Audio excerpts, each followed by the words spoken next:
Hello hi. Hindu को सलाम, मुसलमान को राम राम। दोस्तों,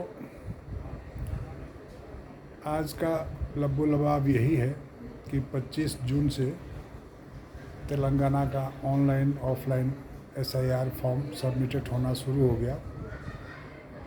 तो जो ऑफलाइन है वो तो फॉर्म घर में आने में थोड़ा 1-2 दिन आगे पीछे, 2-4 दिन आगे पीछे, इसलिए ये लॉन्ग टाइम दिया जाता है कि 25 जून से लेके 24 जुलाई तक आपको फॉर्म सबमिट करना है। लेकिन ऑनलाइन वालों के लिए वो परेशानी उतना नहीं है।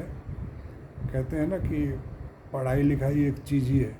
जो पढ़ा लिखा बंदा है, जो सिस्टम कैसे चलता है, जो कानून कैसे बनता है, जो कानून को फॉलो करता है, वो लोग इजीली कर लेते हैं। लेकिन जो बेचारे उतने परफेक्ट नहीं हैं, अभी जैसे मैं भी पढ़ा लिखा तो हूँ लेकिन मैट्रिक पास हूँ, इंटर फेल हूँ। तो कुल मिला के ऐसा ही है कि जब इंसान को ठोकर लगती है तब उसको पढ़ाई का अहमियत पता चलता है। अब ये जो ऑनलाइन एसआईआर फॉर्म, इनोमिनेशन फॉर्म जिसको बोलते हैं, वोटर लिस्ट में नाम आने के लिए, और तो कोशिश लोगों का यही होता है, चाहे ऑनलाइन भरने वाले हों या ऑफलाइन भरने वाले हों, कि भाई ड्राफ्ट लिस्ट में उनका नाम पहले आ जाए, ताकि बाद में उनको कोई पेपर ये इन सब चीज़ों का माथापच्ची ना हो। और सच पूछिए तो होता क्या है कि ये जो सरकार है उसने राई का पहाड़ बना दिया है। मेरे कहने का मकसद ये है कि राई का पहाड़ मतलब एक छोटी सी बात को इतना बढ़ा चढ़ा कर बताना और लोगों में दहशत फैलाना, चाहे वो सरकार हो या विपक्ष हो, वो बहुत ही गलत है। अब ये विपक्ष वालों को बदनाम कर रहे हैं कि विपक्ष वाले हंगामा कर रहे हैं, और पक्ष वाले बोल रहे हैं कि नहीं, एसआईआर बिल्कुल सही है।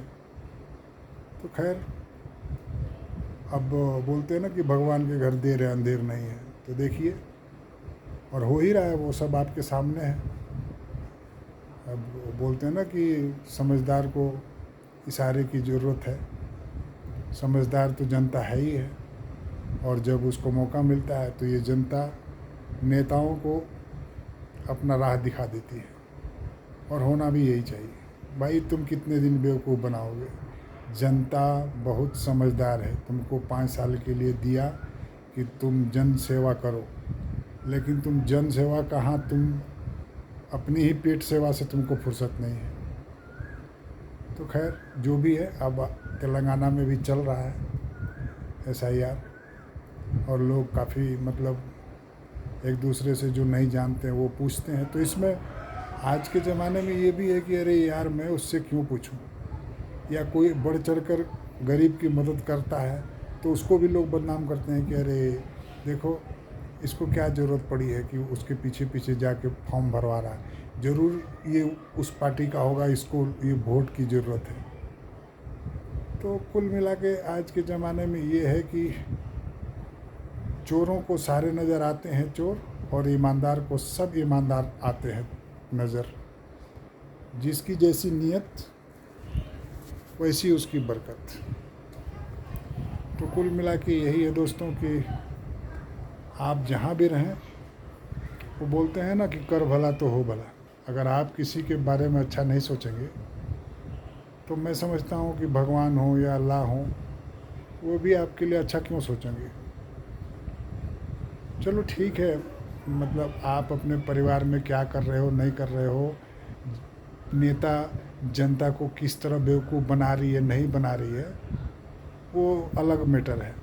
लेकिन हम जनता एक दूसरे को अगर मदद नहीं कर सकते हैं, अगर भाई भाई की मदद नहीं कर सकता है, फिर कैसा इंसानियत। अब यहाँ फिर आप बोलते हैं कि वो हिंदू है, वो मुसलमान है, वो सिख है, ईसाई है। अरे भाई, दुनिया में भगवान ने सिर्फ इंसान बना के भेजा। अब उसकी किस्मत, जिस खानदान में वो आ गया, जिस घर में वो आ गया, वो वहाँ का जो नियम कानून है, या जिस देश में वो पैदा हुआ, वहाँ का जो नियम कानून है उसको फॉलो करता है। बस इतनी सी बात जनता को समझ में आनी चाहिए, और इन नेताओं के चक्कर में नहीं पड़ना है। ये तो नेता सिर्फ लेता, किसी को कुछ नहीं देता। ये नेता सिर्फ लेता जी, किसी को कुछ नहीं देता। तो मिलते हैं अगले ब्लॉग में, तब तक के लिए शब्बा खैर, जय हिंद, सत श्री अकाल।